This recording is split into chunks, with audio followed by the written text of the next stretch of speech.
Good morning, good afternoon, and good evening, everyone, depending on where you are. I am Alba, the Portfolio Manager for Risk and Management at PECB. I'm delighted to welcome you all in the very demanded and discussed topic on key elements of an effective anti-bribery management system implementation. The webinar will demonstrate that supporting the company with best programs and enhanced protection is possible by implementing ISO 37001 standard and by identifying the key elements of an effective ISO 37001 implementation.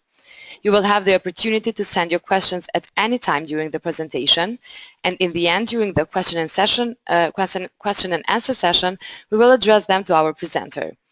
Now, without further delay, I would like to introduce you today's speaker and PECB Partner Trainer, Mr. Mohamad Khachab. Mr. Khachab has 30 years of professional experience in management consultancy, project management, teaching and training, information risk management, and business development activities. We will turn the time to Mohamad now. Thank you for your attention and enjoy the session. Thank you, Alba, for your introduction and your generous introduction. Good morning and good afternoon, and as Alba said to all of you, I'm honored to present to you today. And today I will restrict my discussion and talk during the first 30 minutes or so of this webinar to the effective anti-bribery management system implementation. Mr. Neil Stansberg, the chair of the ISO project committee, has said that bribery can be prevented if organizations with genuine interest implement the standard effectively. And from this sentence, this is the spirit of my talk today. As you're all aware, that ISO 37001 is an anti-bribery management system designed to help an organization establish, implement, management, maintain, and improve an anti-bribery compliance program or management system. This is the definition, and today I want to move on to have you ask yourselves some of these questions and think about and reflect. Is bribery still common in the workplace today? The World Bank estimates about, imagine, $1 trillion is paid every year in bribes. This money is gone out of the national economies, and it really contributes to added poverty, especially in impoverished countries and underdeveloped and non-developed countries. I want you to ask yourselves if you have a complex compliance program at your organization. Some of you may be in the public sector, yet some in the private sector. Your program have to be defensible. Should you get sued, can you defend your program? Can you demonstrate your compliance to your government and to the regulatory bodies? If you are a financial company, to the SEC, or depending on which part of the world you are under. How about your agents? You know your agents and your representatives, the ones that recruit and find and develop business opportunities, you are also liable for their behavior. Should they bribe foreign officials? Goodyear was fined for their agents bribing in Africa, yet they generated billions of dollars, but they were fined in the end. Sometimes the fine, the money is the small least cost. What's really at the biggest cost is the company's reputation and the goodwill of it. Today it's very critical, and as data analytics has become the top #1 job for the next decade.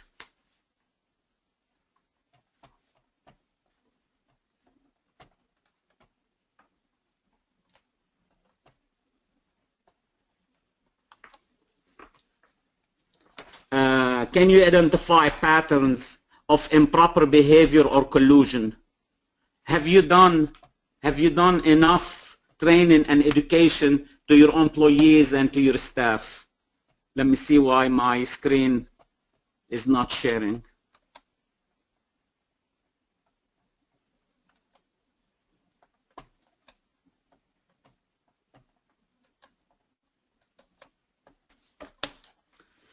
There is a very popular, I think now everybody should be able to see my screen.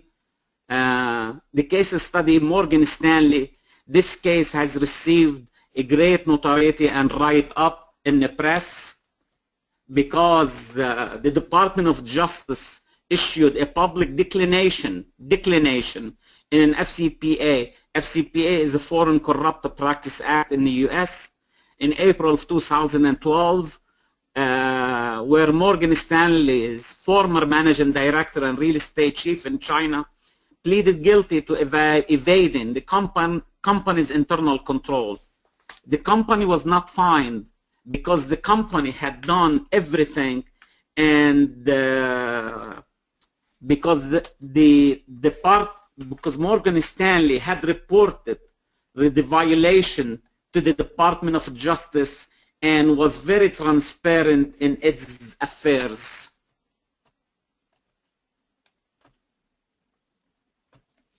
Next slide. My screen is not sharing here for some reason.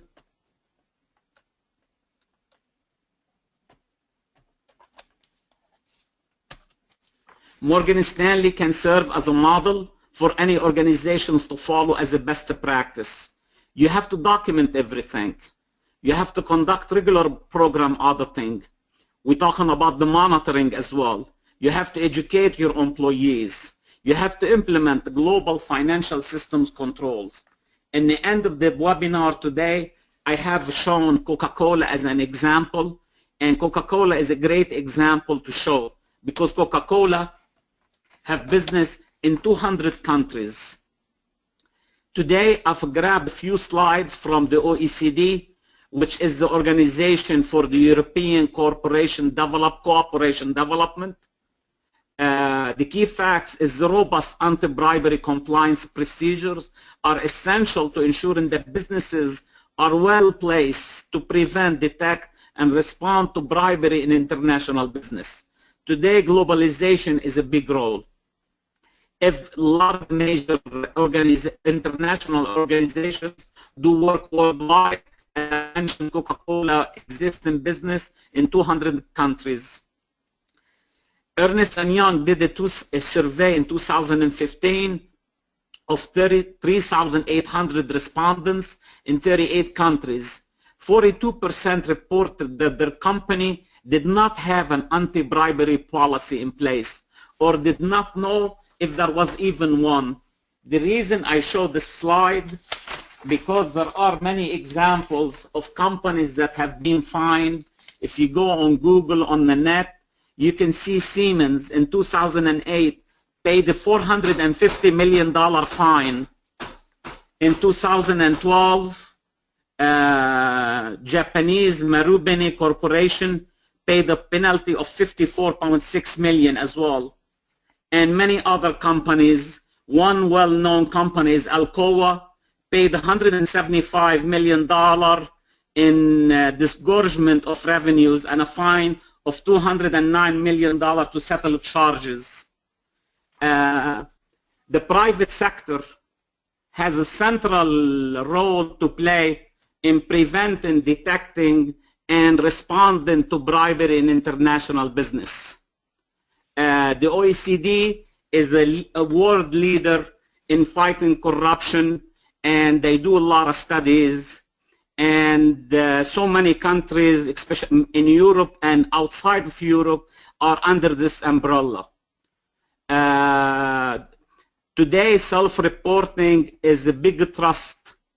The survey showed under the OECD in 2014, so this survey is very recent, how they showed that 31% became aware of foreign bribery from internal audit.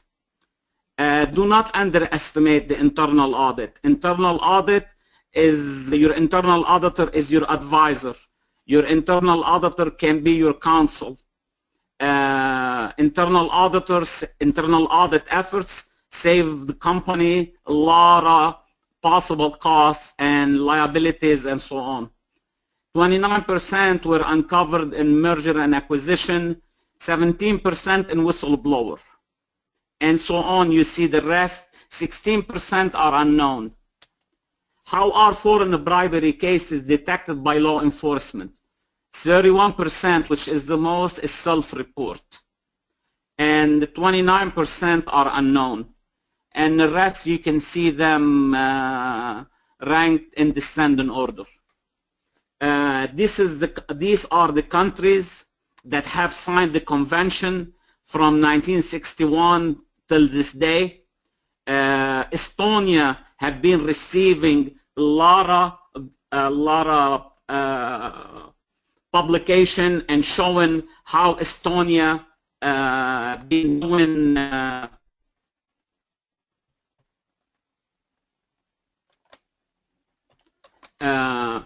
Estonia, in a nutshell, in 2014, you see 29 individual and 15 entities were sanctioned under criminal proceeding for foreign bribery in 2014. Another thing here I want to show toward the bottom on this slide, I grabbed those out of the OECD and Estonia publications. 393 investigations are ongoing in 25 parties to the Anti-Bribery Convention. Estonia has been receiving a lot of good things. They have automated a lot of business processes in the public sector, because the public sector and how the public sector officials deal with the private sector, it either gives the country a good reputation or a very bad reputation, and it brings the country negatively to private sector going into new operations and ventures. I grabbed this slide from Mr. John Verver from www.acl.com, and this slide showing how the anti-corruption compliance process flow from actually the assessment to identify and assess the risk, how we identify those controls, testing, manage the exceptions, and reporting to our compliance and legal officials at our organization, may it be public or private, and how we respond to it. This is where in the respond we either flush under and hide, or we go ahead and report it and deal with it. We have to be transparent in how we deal with our issues that are identified. There is another good slide here showing this good the anti-fraud programs and controls, how we see the creating a control environment, looking at COSO and looking at other models. Everything comes from the tone at the top. Do we have a code of ethics and a conduct? Is it merely on paper, or is it exercise? If our directors, we know they are engulfed in corruption, that mood comes all the way to the bottom. If we have a strict board of directors and they are known not to accept any illegal or mischief in the organization, that will bleed down all the way down. In the end, we have to link or map the identified fraud risks to control activities. Some controls, they really have no value. They look like controls, but they are in honest and in truth, they are not added value. We have to develop these controls that actually will identify exceptions. We will hope to prevent everything, but at least if we cannot prevent them all, we have to detect them and to correct them. Beginning, companies have to develop fraud policies. They have to have a code of ethics. They have to have a code of conduct, and they have to live by them, not just to write them and post them on walls and frame them. In this sample fraud policy, you can find this as an example on the net. It says the corporate fraud policy is established to facilitate the development of control. that will aid in the detection and prevention of fraud against the corporation that you may be working with. It's the intent of the corporation. You can read the rest of the slide. It's written very simple. These policies have to be written in general to cover as many situations as possible. I've made this slide where I put at the core of it, at the heart, culture. Technology can be bought, systems can be bought, but culture has to be built. Culture takes a long time.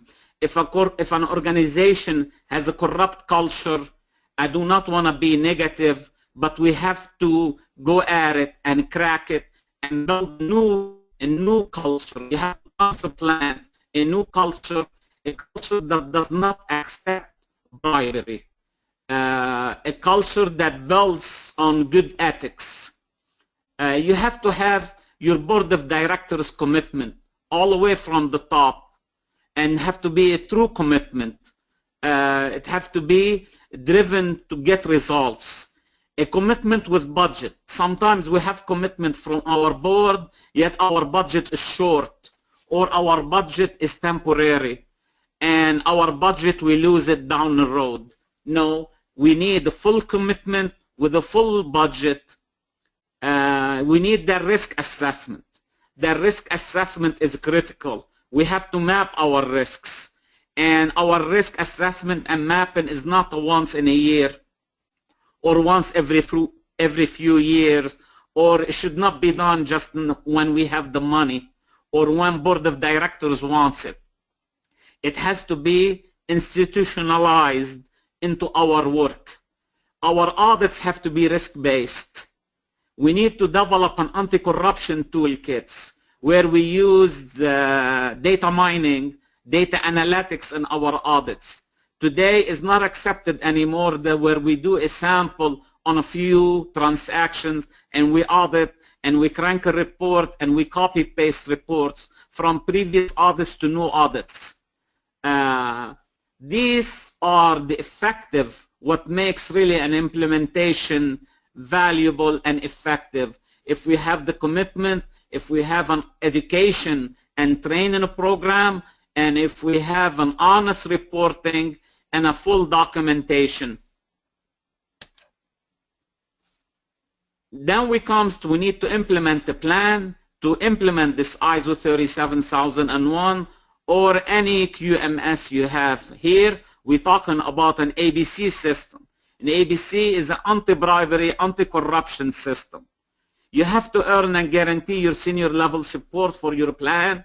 You have to have a good satisfactory budget to effectively complete all your tasks. Sometimes we say we completed the task, but did we complete them effectively or not? Keep them informed.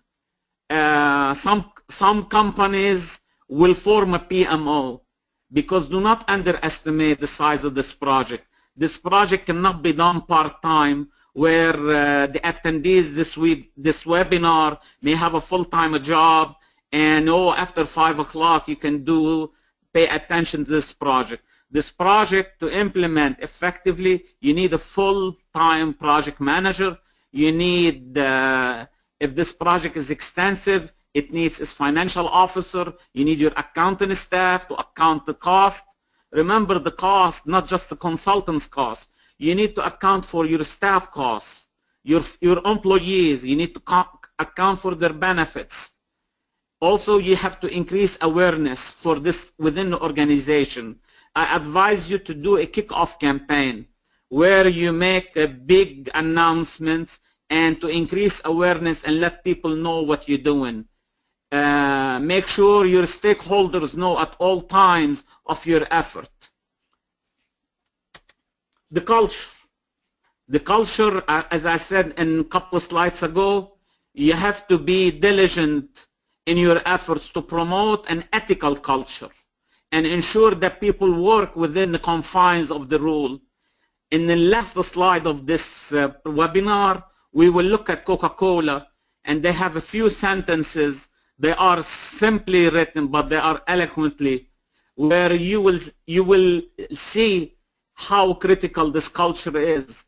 You know, people go to work with the core function. We're all employees. We are hired to do a job, but we face dilemmas on our job. And sometimes, and not just sometimes, often, every day, we are expected to make decisions. We have to use our common sense and a sound decision-making process, knowing what is ethical, doing the right thing.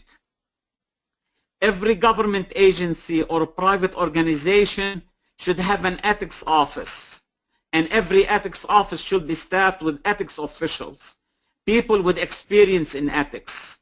Not just simply people have worked with HR.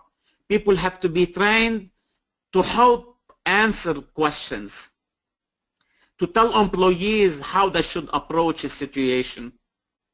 These individuals should be available every day to answer questions related to standards of conduct in a confidential, secure fashion.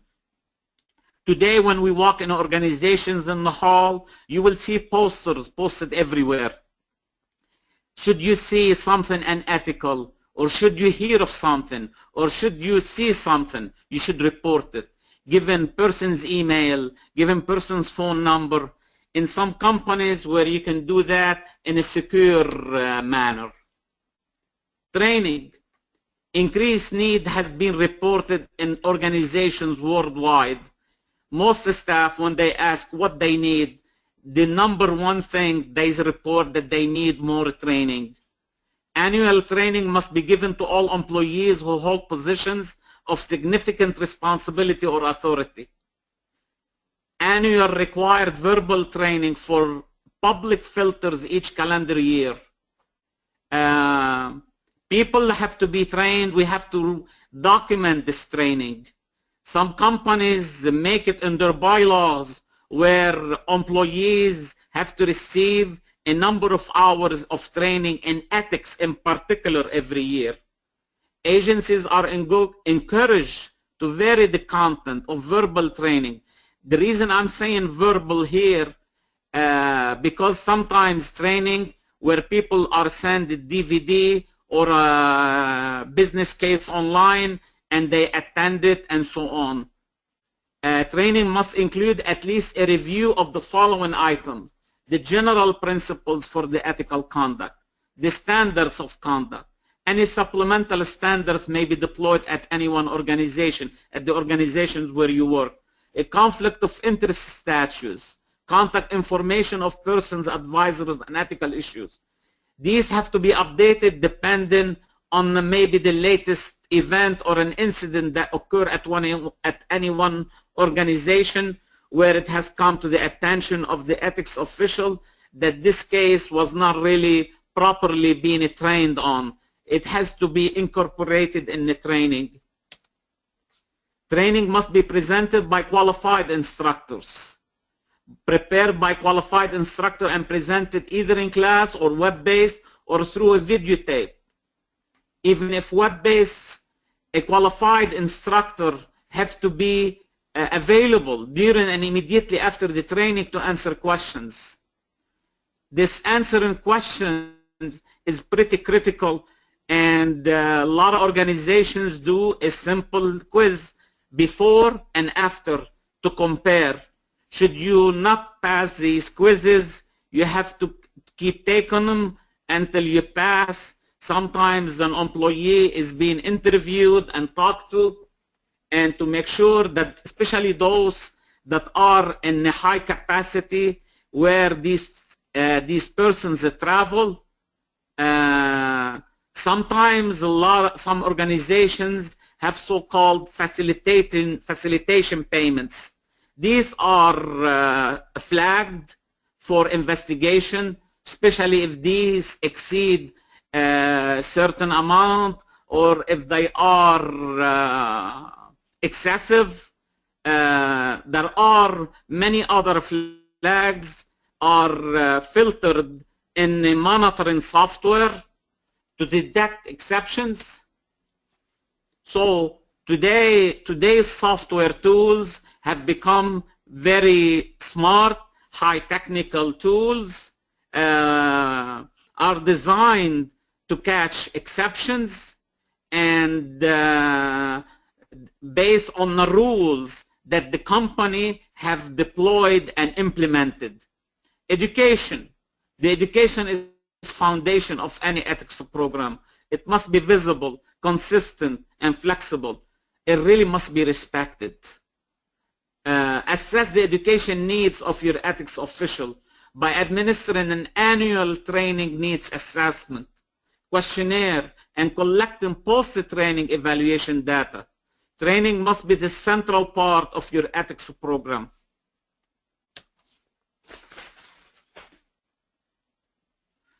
I'm getting close to my 30 minutes, so I'm gonna rush through the remaining slides. The awards and reinforcement program.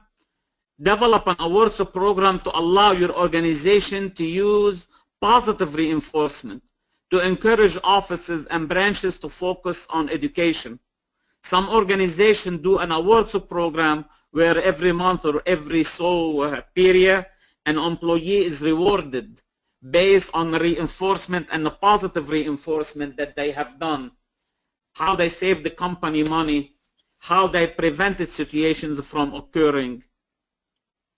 The media, we cannot underestimate the media today in 2016 and its role. Organizations send strong messages in the media, on the internet, on all forms of media. Organizations can use posters to send messages internally everywhere. They can post them strategically. So I've seen some organizations put in ads on metro station, especially after they encounter a lawsuit or something, as to repair their name. They are quick and very economic to produce and can be customized to treat specific issues at specific location. I've seen organizations when they win awards based on their quality programs that they post it on TV, post it on print, post it on the internet, even take commercials. Technology. Everybody, as soon as they have the money, they can buy technology. Everybody can buy technology. But not everybody succeeds. Why? The reason is because based on the culture, based on the team chemistry, based on the commitment, based on the understanding. If somebody really does not believe that deploying all of these tools add values, and if they are ordered to deploy them, they will just deploy them. They will not use them fully to their full capacities. Today, regulators require organizations to install comprehensive monitoring tools to mitigate the risk, especially for those organizations that work in multi-international and national environments. Awareness-raising activities highlight the benefits of compliance, including potentially saving the company from both the risk of bribery and the cost involved in exposure and sanctioning. Awareness is pretty critical today. Today's boards have to be aware of environment standards, new trends, technological factors, and risks. As I said, when we look at Morgan Stanley, they were not fined by the Department of Justice in the US based on their awareness, based on how they went ahead and reported the violation right away to the Department of Justice. They were not fined because Morgan Stanley had implemented the system effectively. Morgan Stanley have deployed an effective training, effective education, have done everything in their capacity to prevent it. Yet they had one employee, right away they caught him, right away the right measure was taken, and they have saved the company a big fine. Coca-Cola, as I've mentioned their name a few times today. This is from, I brought a copy of their letterhead and a letter that was sent to all their employees. Their code of business conduct, I've taken on the upper left corner. It says acting with integrity around the globe. On the right upper corner, from their code of ethics, they have this emblem: act with integrity, be honest, follow the law, comply with the code. Really, we have to be accountable for our actions. I mean, our parents tell us to be honest. Our parents tell us to follow the law. Likewise, at the organization and where we work, we have to do those. If you may indulge me in reading a couple lines from a Coca-Cola company letter written on April 2009, as you see, where it says in 2009, now we are in 2016. We live in an era where public trust and confidence in business are among the lowest levels in history. If they are the lowest levels in history in 2009, imagine where they are today. The average dollar value of offense has increased many folds in the last decade. It says integrity is fundamental to the Coca-Cola company, along with other values of leadership, passion, accountability, collaboration, on and on, diversity and quality. It's a pillar of their 2020 vision. In their ethics and compliance, they have this online today. I grabbed this out of their webpage, where they ask their employees, they can call toll-free. They have a toll-free from any international country. They have an email. And so, as you can see, a company has to do everything in their efforts to allow whistleblowers, to allow employees to report violations. And I do thank you for your attendance today. And here are my contacts, and I will be receiving your questions. Thank you, Mohamad, for a great and a very informative webinar. We're now going to begin answering the questions submitted during today's presentation. As a reminder, attendees can still submit questions through the question pane in your attendee control panel. Let's start with the first question. What types of organizations can implement an anti-bribery management system? Any organization can implement an ISO 37001 system. We have another question. In which sectors is bribery present most? Bribery, I mean, it occurs in manufacturing, Alcoa. I mentioned Goodyear. I mentioned Siemens in telecommunication. I mean, in all sectors it's occurring. It even occurred in education sector, where some universities have given fake college degrees for supposed students not attending and not taking exams. So it occurs across all sectors because mankind can be bribed. Thank you for your answer. We have here another comment along with the question. It says, while I underscore your statement that training is central to any ethics program, organizations do their best in providing training on ethics, but employees still get caught on ethical acts of some sort. Is there anything that organizations could do to curb this behavior without resorting to disciplinary corrective measures? Well, that's a good question, and I thank you for it. Though it continues to occur, that does not mean that we should stop it, that is not effective. If it's occurring with all of this education, imagine if there were none. Now, we have to deploy more controls. As an example, let's look on transaction monitoring. Let's look if we can test employee travel patterns, how we can prevent it. If we take, organizations have employees traveling all over the world, and the travel expenses are a major component.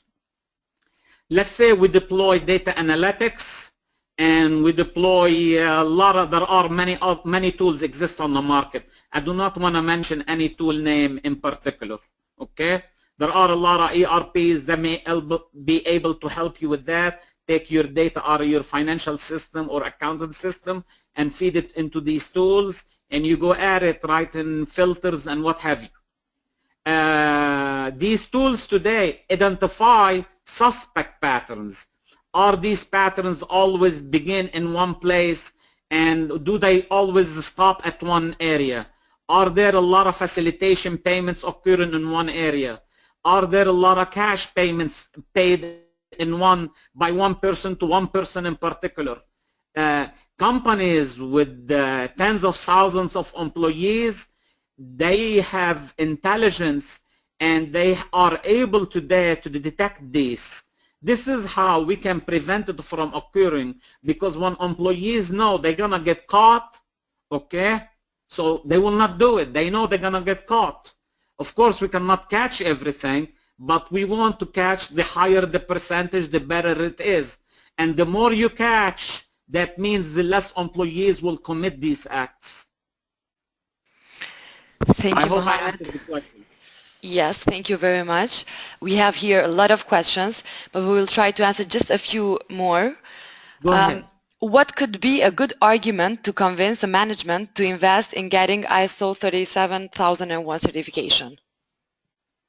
By showing them, as an example, taking Coca-Cola, taking Alcoa, taking Siemens, look at the cost of the fine, the cost of the litigation, the cost of the goodwill in ruining or possibility of getting the name ruined, versus the cost of implementing a system. You will find that the cost of implementing a system is much less, and it has thousands of % of savings to the company. It's an investment with a high percentage of return on the investment.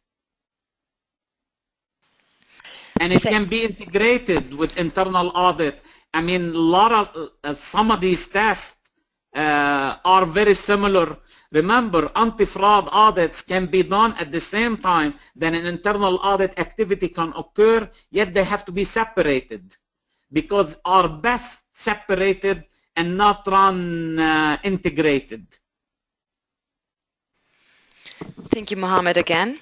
The other question is, are there any recommended technology platforms that will help us to get through an audit of these work disciplines and management systems? Are they asking for a specific audit platform? Yeah, any recommended technology platforms? I really do not want to make this recommendation right now, because I have not looked at it in the past couple months, but there are many platforms. It all depends on what you have. It depends on the size of your organization. If your organization is smaller, I would recommend not overscaling the system that you will purchase. So this all has to be correlated with your organization. If your organization is scattered all over the world, or is it in one geographical location or not, okay, it has to be it has to be customized. If I recommend one large-scale solution, it will not be the right solution for a small organization. I do not recommend the piecemeal technology solution where you buy one tool for this, one tool for that, and another audit software for that. That makes sharing the data and sharing samples and results pretty tricky. Thank you, Mohamad. It has to be organization related, based on size, based on budget. Because of the time limitations, we will respond to the last questions for today. Only ISO certification bodies are allowed to conduct ISO 37001 certification audit. How can Yes. small companies afford it because ISO audits are very expensive? Actually, ISO 37001 or ISO audits are not expensive. Any one organization can afford it.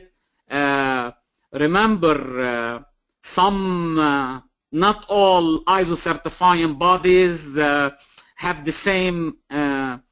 This is pretty tricky here. How do I say this?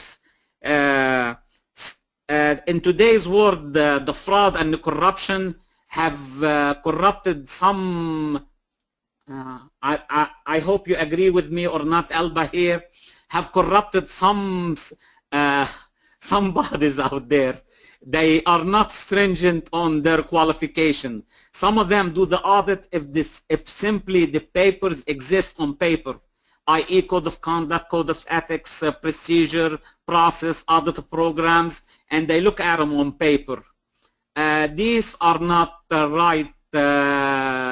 right certification bodies for any one organizations to go through. Really pay a little more, do an honest audit where have the certifying body or the auditor look at it. Are you exercising the test? I ask a lot of questions. My goal as an auditor, I go ahead to uncover my findings and to write those findings and ask, and I tell my client the finding, I tell my client the implication, I tell them the recommendation, and I tell them how this recommendation will resolve the implication. This is the right approach. Thank you, Mohamad. I just wanted to add that not implementing the standard. If you want, Alba, on this question as well. Yeah, I just wanted to add a few words, like I just wanted to add that not implementing the standard and allowing the anti-corruption in your company would actually cost more than preventing it with anti-corruption activities. Of course. So I would, of course, highly recommend taking the ISO 37001 training and certification. Yeah. If I may add here, if a company is not sure, hire a consultant first. They may help you looking at your existing procedures and processes and help you develop what's missing before you go through the audit. Yes, I totally agree. Thank you, Mohamad. It looks like we have covered many questions. Is there anything else you wanted to cover before a wrap up? No, I want to thank you. I want to thank PECB allowing me the opportunity to speak in front of you. I apologize for the interruption on the middle. Somebody was knocking at my door non-stop. I guess the FedEx guy wants to deliver a package. Great. Thank you, sir, and thanks to everyone who attended this webinar. We appreciate you being here. I want to inform you that this webinar is also recorded and can be found in our website and YouTube channel as well. We will also send you the link of the webinar in your email in the upcoming days. Don't forget to check back on our upcoming webinars on topics of your interest by visiting our website or social media pages, pecb.com. Thank you again for joining us today, and we will see you next time, same day at the same time. Yes, Mohamad? Thank you. Yes, I wanted to ask you if you could send me on LinkedIn so we can post it on LinkedIn where people can listen to the webinar as well. Of course, we will share in all our social medias and we'll send the link to you as well. Thank you. Thank you, audience. Thank you, Alba.